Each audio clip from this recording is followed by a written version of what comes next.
Hey there, welcome to Worship Tutorials. My name is Bradford. Thanks for checking out my signature patch. This is available for Helix, HX Stomp, XFX3, FM9, and Quad Cortex.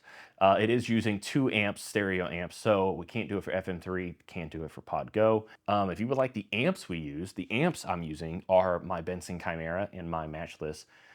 Well, it's called an HC30 because it's a head. C30 is the type, H is more defining character. Actually, the stereo amps pack has those amps in it.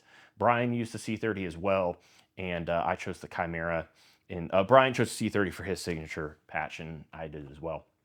So you can get that if you want, if you're a Tonex user, or if you just want the amps and kind of the approach. I have dialed things in drastically different, no, but I have dialed things in differently. But if you're using like Tonex for just amps, for example, that's the best way maybe you could get them. You get some other amps too. I have always been really into pedals. When I started playing guitar, I got like a Digitech GNX 3000. It was an all-in-one unit, and it was fine. It was fun. I had a lot of fun messing with it, but I wanted pedals like immediately after.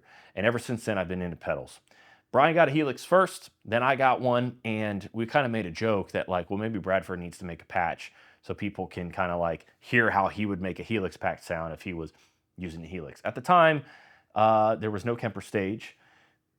XFX3 at the time I got my Helix may have come out, but it wasn't a floor unit, right? Like it was the rack.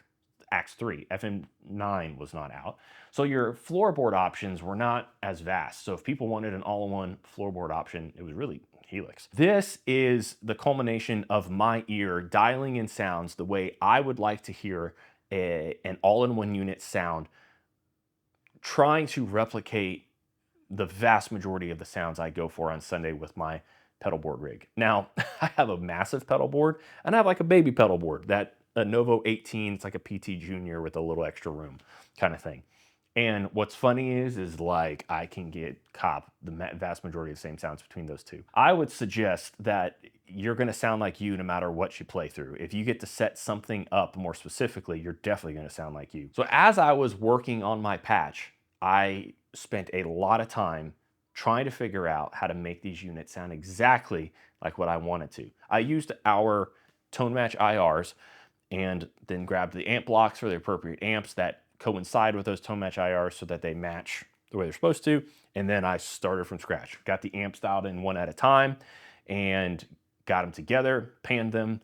All right, let's throw a reverb in there to give it some space. All right, let's throw in an overdrive, and away I went.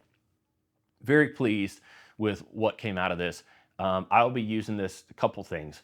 I think it'll definitely inform all patches going forward that we make.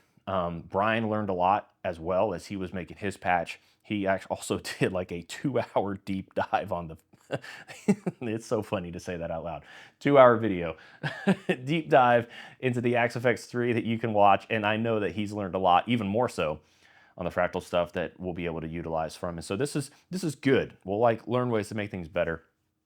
But here's what I did, and this is still not going to be short, but this is way shorter than what I did the other day. I got Axe edited up here just for my reference. Basically, you get a pitch block with a very subtle low end pitch. And that's there really to just like beef up a lead line, almost to the point where you're not going to notice it's there if you turn it off. And actually before that is compression. I don't really keep the ratio up very high at all. I want it to do more, glue it together a little bit so there, it brings up the lowest lows and the highest highs, like a tiny, tiny bit, but like very little. More about sustain for me. My drive section is a boost of some sort because I like using that kind of thing. And then I'm using the ODR1 in Axe and Helix, and I'm using the King of Tone in Axe and Helix as well to kind of give me a brown protein, which is my favorite drive, period.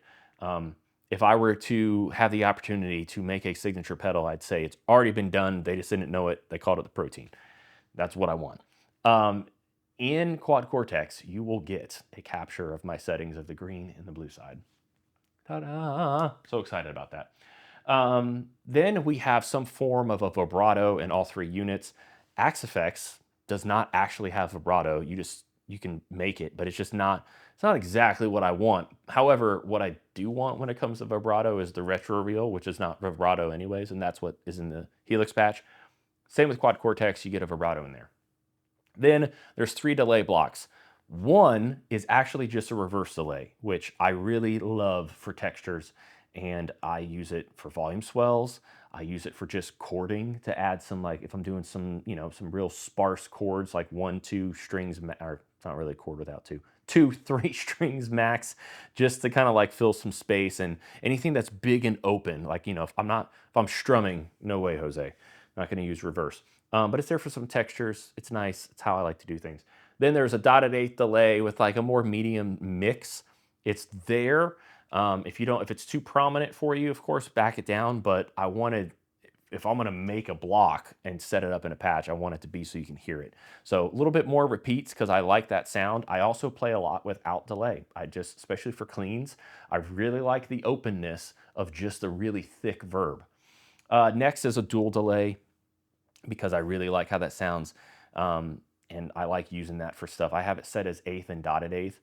Real easy to fix if you'd rather do quarter and dotted eighth, if that's more your speed for something. And that's actually something I would do too. If I'm making a patch for a song basing off of like one of my patches, I'll make that change real quick if it seems more appropriate. Depends. A faster song, I'll probably do quarter and dotted eighth, because otherwise eighth and dotted eighth is like it's almost like reverb at that point because it's going too crazy. Speaking of, let's go right into reverb.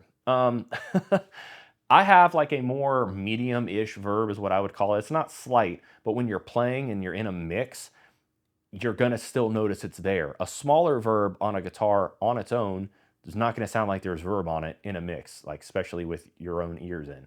So I went ahead and that's what I like to do. I would love to have a third reverb block to have like a really, really thick verb for ambient clean stuff. But if I do that, if I dial in my second verb that way, then like real driven leads with big verb just does not sound right. So this second verb, that's the bigger verb, is like perfect for leads, perfect for ambient stuff. I'd suggest putting both verbs on for like a really clean sound. It sounds really nice. Now, the coup de grace, my favorite thing. This has actually been available in Axe FX 3 for Fractal World for quite some time. Ramping trim. Brian and I spent a lot of time working on this, like, I don't even know how long ago, a year ago, 2 years ago. We realized that we could do it, or I think we knew, we just didn't dive into it. And we sat there, and Brian knowing how to control the Axe effects really well, me knowing exactly how my ramping trim on my great Chase Bliss Gravitas sounded, I was like, I need it to do more of this or more of that. I need to float and hang a little bit for it. It goes back the other direction. So in Fractal, it's actually been in patches for however long we've had it together. So it's been around. In Helix, I'm using the Bleat Chop trim, which I actually put in the Play at Home patch, which is a lot of fun ambient stuff to mess around and create textures and ambient beds and whatnot. If you would like to check that patch out too, different thing. But I brought that into this patch and made some tweaks, and so you're hearing it in some samples. It's not going to nail the Gravitas 100%, but it is very nice. Unfortunately, in Quad Cortex, it's just not doable. If they give us an LFO feature at some point, maybe, but there's still good trim in there, and I still love me some trim. So, talked about the amps. That's it. I talk way more in depth about stuff. This is still long as is, but I can't not talk about at least the basics of what I did. So if you'd like to grab it, links are below. One thing I would like to say is, if you're a Quad Cortex user, just a reminder, we need your username. So when you order, please make sure to do that. So we have it, we can get it to you quickest. You do need to follow us if you're a new Quad Cortex user, or like new to buying our stuff. We really aren't technically set up from Neural to do this quite yet, but it does work. It's just they're private. The patches are private. You need to follow us. We need to follow you, and then we send them individually. So we have to do it manually, and it's not always fun to do. And we're happy to do it. It's just more, we just want to make sure people know that, like, we ask for a couple days because sometimes we just can't get a hold of people, or we try to keep up. I mean, we try to check them daily. If you'd like to grab these patches, links are below. I think I already said that. Subscribe if you haven't. If you got questions, or you want to see the video where again, all I'm really doing is talking, so I don't like dive into it. Maybe I'll just end up doing a deep dive just because it's fun. I don't know. It's like there's pedalboard videos. Why not a full in-depth patch breakdown? But thank you so much for checking this out. If you've used any of our stuff before and you're back, we appreciate you coming back. But thank you again so, so much. Cannot undersay it. Can't say it enough. Thank you. We'll see you next time.